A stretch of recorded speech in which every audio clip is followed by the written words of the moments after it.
What is up?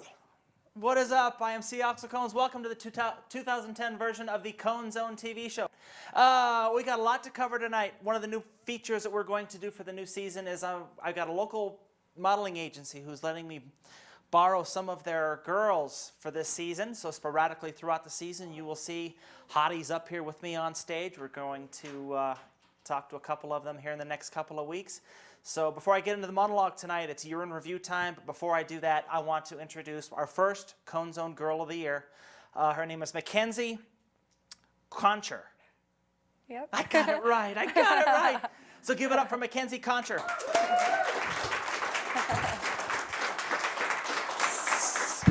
So what is happening? What's happening? Not a lot. Very cool. The place that I want to that we picked up was Beautiful Distractions Modeling. Mm-hmm. They're based out of Colorado Springs, so you can find them on Facebook. Just type in Beautiful Distractions Modeling, and you'll see Mackenzie there. Yep, they're on MySpace also. Or what did I say? Facebook? Yeah, they're on both. They're on both. They are on both. That's what I thought. So, how? First off, how old are you? I'm 23. 23. Very cool. How long have you been modeling for the agency for? I've only been with the agency for about a month. Okay. I've been modeling for about 4 years. Oh, nice. Yeah. Very cool. Is that what you do full time? What else do you do full time? Right now I'm a student. I go to Mesa State College. It's in Grand Junction, and I'm about to graduate in May. Cool. What are you studying? Mass communication. Cool. You want to be part of the crew? Possibly. Need a job soon. I was gonna say, you see the guys behind the cameras over here. I think you'll. These lights, I can't see anyone, so. I can't either. We're roasting up here. This is brutal. We had a little technical difficulties. We were late running going on tonight, so we were commenting that we got a free 10 doing this gig tonight. Oh yeah, it's keeping me nice and warm. That's cool. So now, are you on MySpace, Facebook, all that good stuff as well? How can they find you? You can look up my name, Mackenzie Concher. My MySpace is Blue Macalicious. Blue Macalicious. There you go. Mine is White Macalicious. So no, I'm just kidding. Anything else? Anything else you'd like to say before we get into? Oh, let's do it. This tonight. Let's do it. Go for it. You didn't hear that, honey. Well, cool. Let's get rolling. Mackenzie Concher, give it up. Tonight, like I said, tonight it is year in review time, so I want to get this going right away. For those who know me know that instead of going out and getting shit hammered on New Year's Eve, my favorite thing to do is file through all my notes and put together my year in review. I have done many of these over the years, and I think it's pretty safe to say that 2009 will be remembered for many years to come. So, just in case you were unaware or forgot something, let me review my favorite events from the year that was 2009. Forgive me, but I have to throw my 2 cents in here. Nothing starts a good year in review off better than a good sex story. A 2009 menage a trois in Boulder, Colorado got ugly. The two guys in the menage, Clint Canigan and whatever his name is, they began to brawl. My question here is, what the hell is there to fight about during a three-way? Did their wee-wees accidentally rub together during the pre-festivity Hummer? Easy, fellas. There's no need to throw down. I'm sure both of you will get your chance at the brown eye throughout the evening. Relax. The woman in the threesome, Serena Brooks, thought it was a good idea to try to break up the fight by repeatedly stabbing both guys with a kitchen knife as the naked guys were fighting on the floor. Brooks was arrested and charged with first-degree assault. Damn, Serena. I knew you were pissed because you wanted both boats to dock in Tuna Town, but next time, just hose the guys down with water so the orge can resume. Oh well, hindsight is 20/20, but I guess you could look on the bright side. When you get to go to jail, you get to have hundreds of sex partners, huh? History was made. History was made on January 20th, 2009, as Barack Obama became the first African-American president ever inaugurated in the United States. Now, you see, to me, a new president just isn't that exciting anymore. What's Obama going to do differently than the crooks before him? If history repeats itself, we'll eventually get our asses raped in taxes, the welfare system will continue to cater to baby makers, our deficit will continue to skyrocket like Jennifer Aniston's cock count, and our unemployment figures will remain scarier than a naked Kathy Bates doing sit-ups. Now, don't get me wrong. Don't get me wrong, every president deserves a chance. So I wish our 44th president, Barack Obama, the best of luck. But following 8 years of mediocrity, all the bailouts at 2009, and this healthcare debacle, my optimism is starting to fade faster than a dog turd in a rainstorm. And I hate to sound unpatriotic, but deep down, I don't think this country's fixable anymore. Barack Obama's key word during his campaign and first year as president is change. Change is good. We need change. Change, change, change.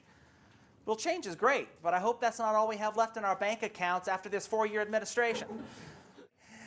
If things don't go as planned for President Obama, I'm going to trademark the saying, once you go black, you go broke. That way in 2012, I'll know at least I'll make some royalty money. Good luck, sir. In 2009, pop legend Michael Jackson died at age 50. What an unexpected circus freak show this turned out to be after Jackson passed, huh? As normal as the Jacksons are, we didn't see this coming. Stories of LaToya rummaging through Michael's couch cushions for loose change, Papa Joe doing what Papa Joe does best, trying to cash in wherever he could, Tito being the mouthpiece for the family as this collective group of broken brain stems couldn't generate a non-what's-in-it-for-me thought if they had computer donks digitizing their mouths like the E-Trade baby. And it wouldn't officially be a tragedy in this country if we didn't have media parasites like TMZ dusting the chimp's crank for Jackson's fingerprints just so they could have the exclusive. Did anybody else notice that after Michael died, all the boy pee-pee touching jokes had stopped and everybody suddenly became Jackson's best friend? The same morons who ran with their jokes, did you know that Brigham Young University is Michael Jackson's favorite college? While he was alive were the same shitbags who sported the King of Pop t-shirts while crying all over themselves at the candlelight visuals and sing-alongs after he died. I'm guessing there's a special place in hell for these people. It's nice to see the hypocrisy in this country is still alive and well, not like so many celebrities who died in 2009. If anybody had any of the following celebrities in their 2009 dead pools, congratulations, you won. Jack Kemp, Paul Harvey, Les Paul, Claude Levi Strauss, Ron Silver, Chuck Daly, Steve McNair, John Hughes, Coco Taylor, David Carradine, Ted Kennedy, Walter Cronkite, Patrick Swayze, Oral Roberts, Brittany Murphy, Ricardo Montalban, James Whitmore, Marilyn Chambers, B. Arthur, Dom DeLuise, Ed McMahon, Carl Malden, and Farrah Fawcett were just some of the notable stars who passed away in 2009. One name not on memoriam that I forgot to mention was Timothy Dale McKernan. That's right, the unofficial Denver Broncos mascot, the Barrel Man, died in 2009. I feel your pain. Well, at least I saved the most talented and influential celebrity for last, huh? Let me clarify something. Unofficial means, why the fuck should I know or care about this bozo? Unofficial means we don't shut the city down to honor some attention-starved, 3-pack-a-day smoking lard ass, okay? Any Bronco home game, there's 50,000 face-painting, sign-making, merchandise-wearing, unofficial mascots. Does this mean we have to make celebrities out of all these people? Now, I'm not a Bronco fan, but if I was, I'd be pissed as hell to know that Tim McKernan's barrel is represented in the Pro Football Hall of Fame in Canton, Ohio. You know what's missing from the Pro Football Hall of Fame? Tom Jackson, Randy Gradishar, Louis Wright, Terrell Davis, and Shannon Sharp. So there you go, pro Barrel Man Bronco fan. Wake the hell up. I'm guessing after the barrel man went 10 stubby toes up, that little leprechaun jagoff must have partied his little ass off, as he now knows that he's the king of the Broncos Nutcake Club with the most free time on his hands.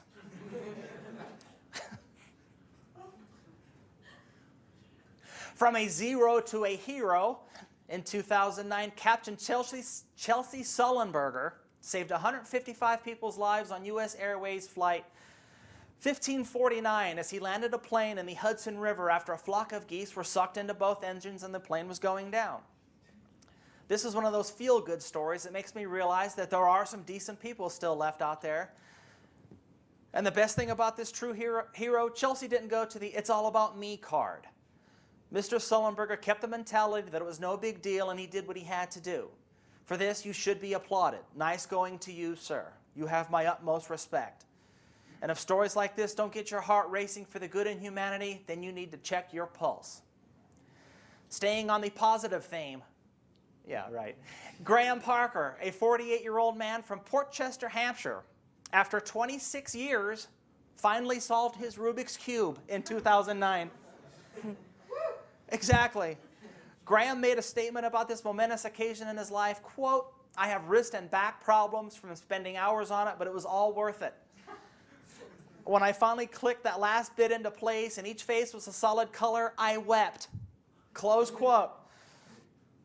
Far from it for me to belittle his accomplishment, but I'm guessing the real reason he wept was because he realized he hasn't touched a naked tit since he bought this contraption. And as for the wrist and back problems, yeah, my guess is they were the result when it wasn't cube time, Graham trying to get it hard enough so he could throw his legs back and try to give himself head. Congrats on the cube though, G. Your parents must be proud. Now do yourself a favor and go find a Pubix cube to play with, because dying a virgin and playing with toys at your age is embarrassing to us all. John and Kate Gosselin filed for divorce in 2009. 3 words: who fucking cares? New York Giants wide receiver Plexico Burress was arrested in 2009 after he accidentally shot himself in the leg when he brought a loaded gun into a Manhattan nightclub. Is it just me, or do some pro athletes need to be constantly monitored like a colicky infant? I swear some of these guys are too stupid to be left unattended for any period of time. The only way this story would have gotten any better is if Plex would have splattered his baby maker all over the front of his sweatpants. I would have recorded the ESPN exclusive video footage of the night janitor after the club closed, sweeping little Plex into the dustpan, along with the mountain of bottle caps, bar napkins, and limp, going bad, unused fruit garnishes from behind the bar. As a result of Plexico Burress's blatant stupidity, he was sentenced to 2 years in prison. Well, enjoy the whole Plex, and I hope cocking a loaded gun takes on an entirely new meaning for you.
The state of Colorado received a black eye as Balloon Boy made national news in 2009. Scumbag of the year, Richard Heaney, called Channel 9 News, then 911, and claimed that his son Falcon was trapped in a balloon that was floating across Fort Collins. The story turned out to be a hoax. When Pops was asked why he would do something so stupid, Richard responded that he wanted his own reality TV show. Of course he does. Why wouldn't he? Richard's reality came all right when the court sentenced him to 30 days in the hole, 60 days work release, 4 years probation, and he has to pay $47,809.04 restitution for his idiotic stunt. Exactly. Now, just a piece of advice, when it comes time to collect Heaney's restitution, yeah, I'd get that in cash, as I'm guessing his checks contain more rubber than a fist-sized dildo stuck in the Michelin Man.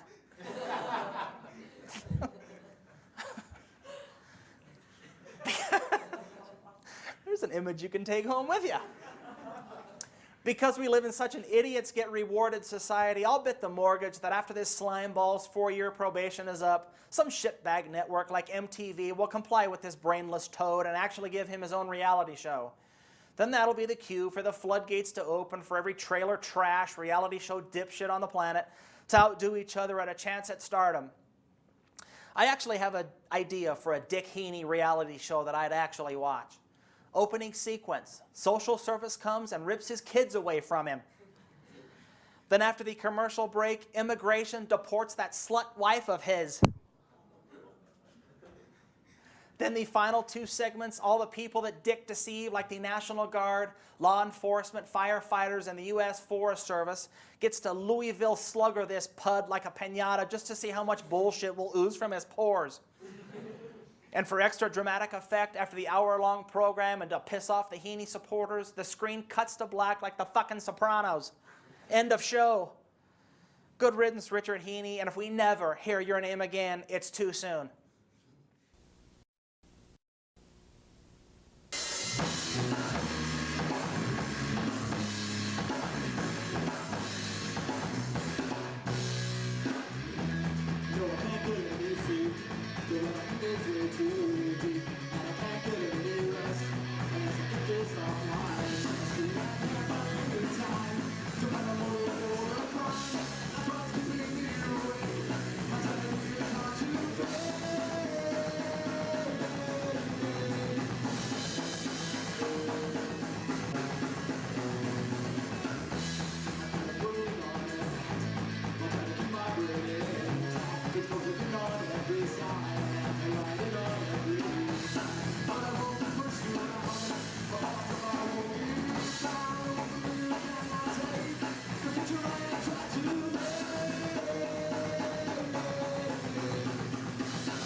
Former New York Mets and Philadelphia Phillies baseball player Lenny Dykstra filed for bankruptcy in July of 2009. Dykstra owed more than $30 million to creditors when his numerous car washes, his magazine company, all of his real estate investments, and his stock trading website businesses all failed. Dykstra also paid $18.5 million for former hockey great Wayne Gretzky's house. The sick part about this story, after 2 foreclosed homes and numerous failed businesses, Dykstra is offering his investment advice to the public for $899 a year. Yeah, thanks, but no thanks. Bernard Madoff thinks you're a putz, okay? No offense, Dyke, but handing you 9 Benjamins so you could tell me to boil my ramen noodles rather than microwaving them is not sound business advice, okay?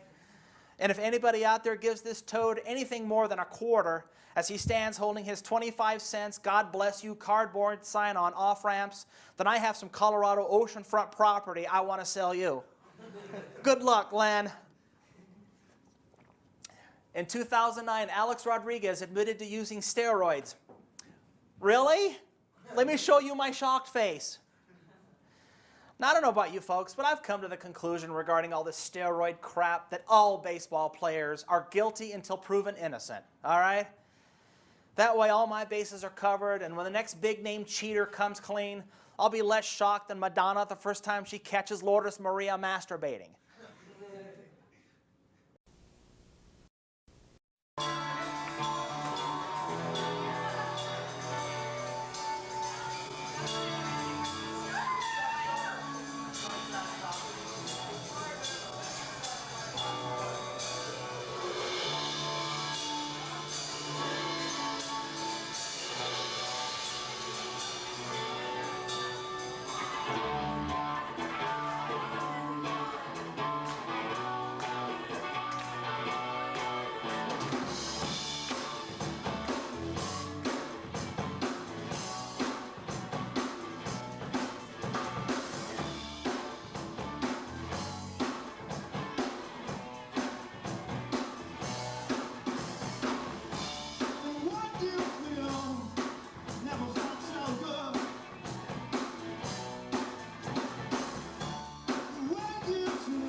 Thank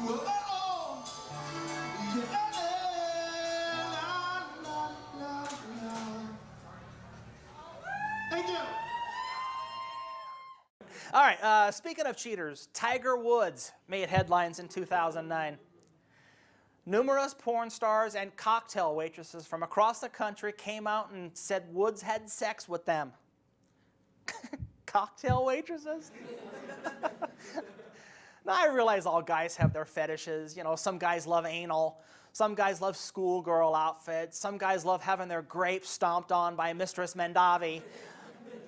I love huge boobies. And apparently Tiger Woods loves cocktail waitresses. Just a quick memo, Eldrick. Next time a waitress brings you a Corona, cocktail should not be taken so literally, all right? Just slip her a couple of bucks.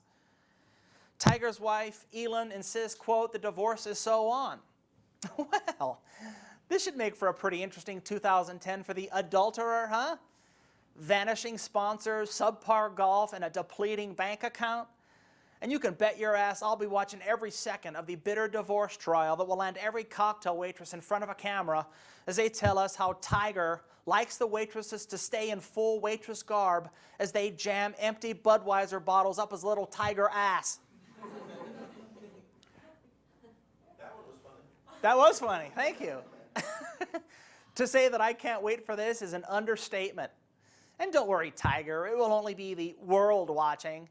I'm sure people won't judge you too harshly, huh?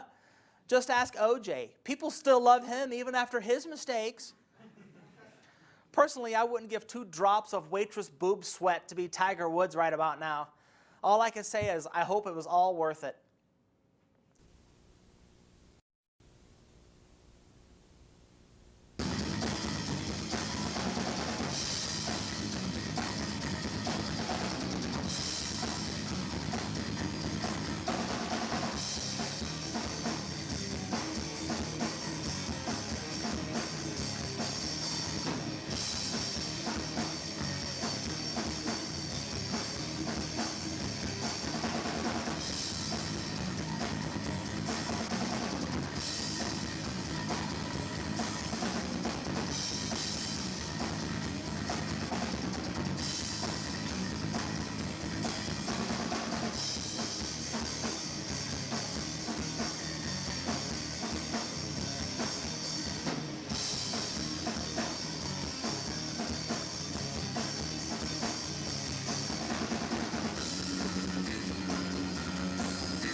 A 52-year-old Denver woman, Danielle Donchette, was arrested and charged with child abuse after police found her using plastic zip ties to cuff her 10-year-old daughter's hands behind her back every night for a year so the girl wouldn't eat past her bedtime. Wow. Exactly. The girl went on to say that her mother used a knife to remove the ties every morning as she showed police marks on her arms from where the knife cut and poked her. I guess the bright side to this story is at least Mom didn't go the Patsy Ramsey route. Do anything too crazy, huh? Okay. I can pretty much predict in a few years Every time daughter looks at a Twinkie after 10 p.m., she'll want to be tied up and forced to vomit like Kate Moss during Calvin Klein Runway Weekend. In 2009, the website Twitter.com became one of the fastest growing U.S. companies of all time. Twitter? Seriously? We're all jumping on a Twitter bandwagon? Who started Twitter? An 8-year-old? Here's a sign of the times Friday night for you. I'll drink my juicy juice as I listen to Lady Gaga while I'm playing Wii, then finish it off by blogging to my peeps on Twitter. Yeah, my IQ just dropped about 40 points. Another sign of the times, a 2009 survey revealed that 40% of teenagers polled reported being victims of cyberbullying. Cyberbullying, huh? Since when have teenagers become softer than the Pillsbury Doughboys hog? When I was a teenager, I used to get stuffed into lockers because every day I reminded the big kids that I was going to bang their wives after I became famous. Then after a couple hours, I was let out, and I never said a word because back then it was survival of the fittest. Nowadays, little Chandler gets traumatized when the third-string junior varsity quarterback calls him a faggot in a text message.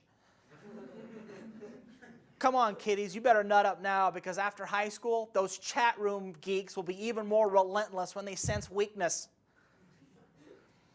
A 2009 study was released that black women suffered more domestic abuse than white women.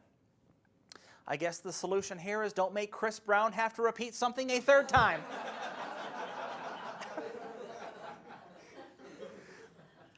Took a domestic abuse joke to get us going. That's so sick. It's so sick. In July of 2009, Kyle Dennis from Boise, Idaho, went into a Costco and started shopping. What's wrong with that, you ask? While in the store, the high school basketball coach and geometry teacher took out Captain One Eye and started masturbating in the aisles. Damn, Kyle, I know you love saving a few bucks, but there's no call for you to dribble your parallelogram all over the 30-pound jar of pickled pig's feet. According to Boise police, quote, Dennis knowingly engaged in obscene conduct by manipulating his penis with his hand while walking around a Costco store with an erection. Closed quote. Well crafted, officer. Dennis has previously been cited for strangling the bishop at a Walmart and a different Costco in June of 2009. As a result, he could be fined up to $1,000 or spend 6 months in jail. I guess this brings wet mayonnaise cleanup in aisle 3 to a sick new level. Here's a story to show you how human behavior is more on tilt than a pinball machine in Port-au-Prince. On December 27, 2009, a Kansas City, Missouri woman caused thousands of dollars in damage when she became upset after McDonald's refused to refund her money because she didn't like her hamburger. The woman wasn't interested in the replacement burger that was offered, so she threw a wet floor sign and a bucket of water over the counter. She followed that up by pushing over a glass display case and knocking 3 cash registers onto the floor. Yeah, that's rational behavior. Now, can you imagine being the hard-headed, I'm not going to give in, rules are rules manager, watching this rampaging lunatic trash his store over something from the dollar menu? Come on, Manager McCheese, it's not live Maine lobster. Take 4 quarters out of your pocket before someone gets hurt. And as for you, Molly McPillager, if you're getting this twisted over 99 cents, I'm only guessing you have the loaded gun cocked and ready for when the pizza guy shows up 5 minutes late. Before I continue, I want to take a brief moment of silence to remember a national treasure that is no longer with us. Join me, if you will, in remembering Gidget, the Taco Bell Chihuahua who died from a stroke in July of 2009. Moment of silence for Gidget, the Taco Bell Chihuahua. Okay, thank you. A woman named Michelle Owens from Whiteland, Indiana, made my top stupid criminals list of 2009. Michelle was worried that her ex-boyfriend had downloaded child pornography onto her computer.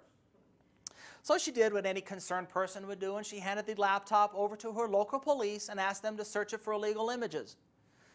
When the police obliged the woman, they didn't find any kiddie porn, but instead found 2 videos of Michelle having oral sex with a beagle.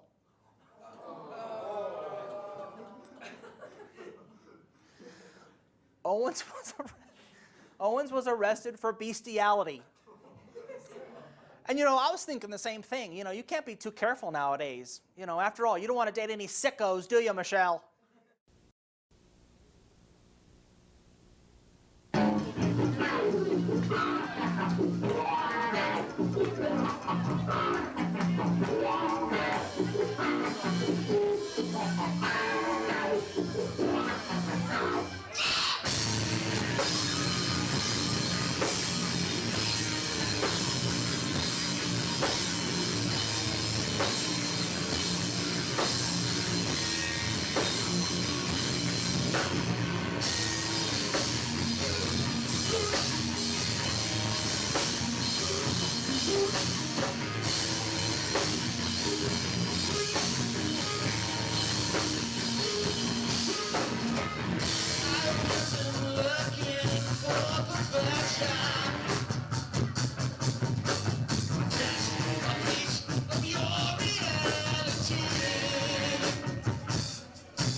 Kanye West caused an uproar at the 2009 Video Music Awards. All 12 MTV viewers were appalled when Kanye interrupted Taylor Swift acceptance speech for her Best Female Video Award. Quote, "Yo, Taylor, I'm pretty happy for you. I'm gonna let you finish, but Beyonce had one of the greatest videos of all time." Whoever keeps inviting this ass clown to celebrity gatherings, please lose his address and phone number, will ya? Thank you. Since Kanye West is too stupid to realize this, let me spell out what a piece of shit he actually is. I realize Kanye West is just so overloaded with talent that it's okay to bully the little young girls in the business. And to me, Kanye West is just one of those cancers who continues to use controversy to keep his name in the spotlight, rather than, oh, I don't know, put out good product. Now, I know we live in a controversy sells society and talent is becoming frowned upon, like letting one rip in church. But why do we continue to give this token fudge packer the attention he so desperately craves? Just pat him on his empty head, seat him at the kiddie table, and forget about him. Kanye West is so brain dead, he doesn't even realize that his own race is clowning on him. I think I can speak for the nation when I say that we'll all collectively look the other way if someone wants to pop a few slugs in this idiot's chest before the damage gets any worse. One of the hilarious events from 2009 has got to be the story involving Vince Shalomi. For those who don't know who Vince Shalomi is, Vince is the ShamWow infomercial guy. In March of 2009, Vince was arrested in a South Beach, Florida hotel for repeatedly punching a hooker in the face. Vince told police that it was self-defense as the lady of the night bit his tongue and wouldn't let go. Of course it was, Vince. Of course it was. And come on, V, what the hell are you doing paying for sex anyway? Doesn't your infomercial celebrity status keep you hip deep in unsolicited cooch? Now, I realize that you can't pull any A-list trim like Courtney Cox, but I figured at the very least, Hillary Swank would tongue your nuts just for the fact you're on television. I'm guessing with V's new Charlie Sheen reputation, this will force him to do some shitty bit part role in a Lifetime movie of the week just to get himself back into the Insomniacs with Open Wallet's good graces again. Then maybe a Sarah Jessica Parker type can be in his future, instead of a cannibalistic, disease-trapped, street-walking hoe. Another infomercial footnote, Billy Mays died in 2009.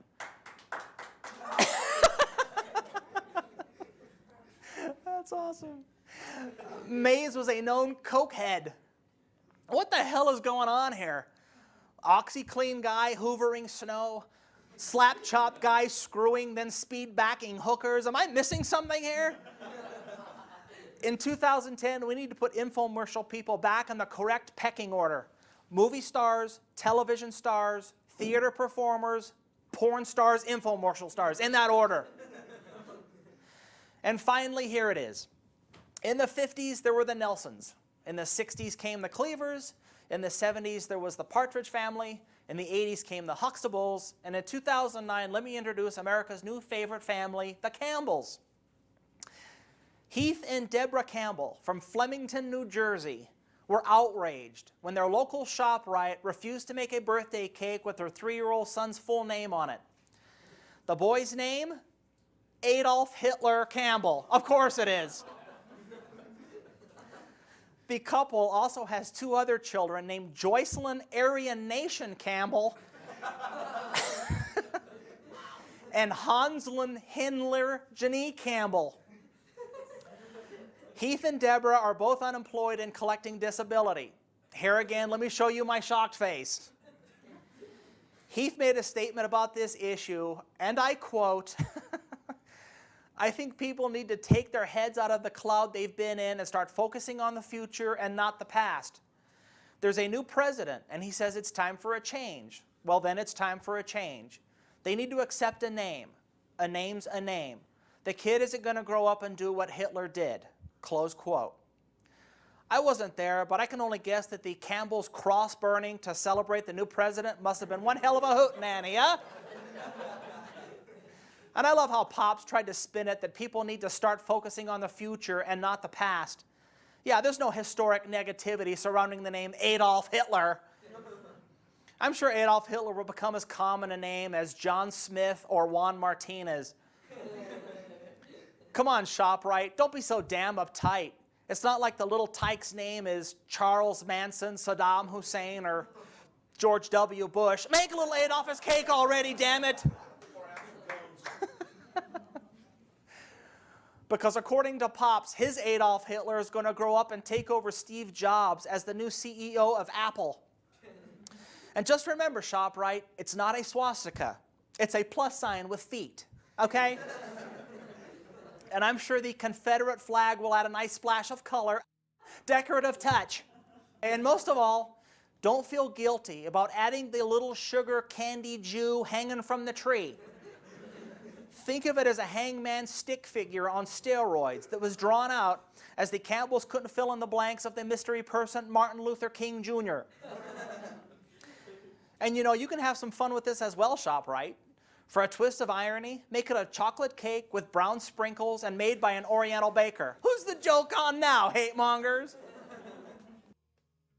So anyway, how sick was 2009? I can't wait to see what 2010 has to offer. That's my take, but then again, what the hell do I know? Yeah. All right. Before I sign off tonight, I just want to, since this is the first show of the new year, I just want to give a bunch of kudos out before I end tonight. I want to, I've got the best crew I think I've ever had right now.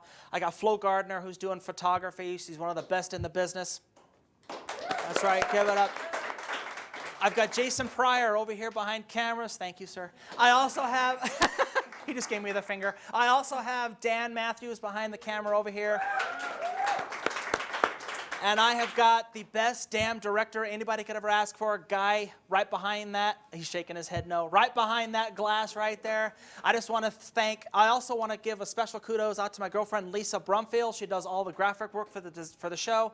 You're going to see all kinds of goodies from Lisa coming up here with the editing process. And also I want to thank Jay Anthony at Beautiful Distractions Modeling. You are going to see girls like this, hopefully throughout the entire season. And I would also like to thank Mackenzie for coming out tonight. One last little quick thing. I want to give a special birthday wish out to my girlfriend, Lisa. She's celebrating her 30th, or her 10th anniversary of her 30th birthday tonight. So give it up for Lisa. Love you lots, honey. Love you lots and lots. That's all I got for tonight. That's it. We'll see you next week. Have a good night. I'm out.